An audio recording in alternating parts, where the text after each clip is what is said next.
Siyam ka mga pamilya ang kasamtangang ipabakwit gikan silang Pinoy-anan sa sitio Luya, Barangay Pacnaan, Mandawi City, Human. Ang usa ka wing van miungad sa retaining wall di nahimutang ang ilang mga panimay. Ani ang report?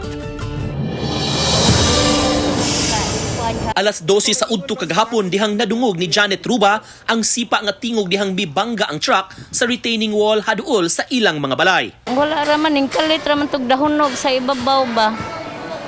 Paghangad nako kuan man mga batom to nangatagak to ning dagan ko.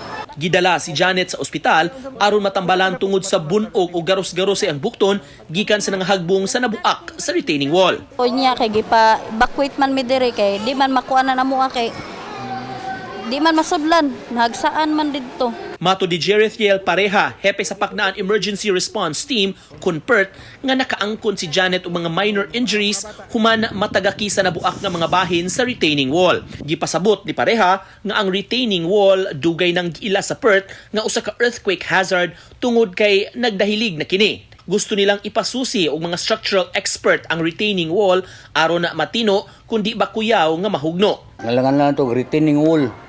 Nami kolumna nga naputol ko dato, yang katong nahabilin nga si coral niya, dili na stable, medyo maguyog-uyog. Gipahibaw usab ni Pareha nga gihatagan og mga malutong pagkaon ang mga pamilyang apektado. Musumada ang tanang apektado og 40 ka mga tawo. Kaganihang buntag galuto og paniudto ang mga sakop sa United Women of Pacnaan. Samtang mato ni Police Master Sergeant Rolando Helido, Chief Investigator sa Traffic Enforcement Unit sa Mandawi City Police Office, nga giparking lang ang wing van samtang naniudto ang nagmaneho niini. Gingong midagan lang ang walay karga nga wing van ug mibangga sa retaining wall. Sa talaan sa Traffic Enforcement Unit, usa ang nakaangkon og minor injuries ug tulo ka mga panimay ang apektado sa insidente. Bani Godfrey Relien, Nico Sereno,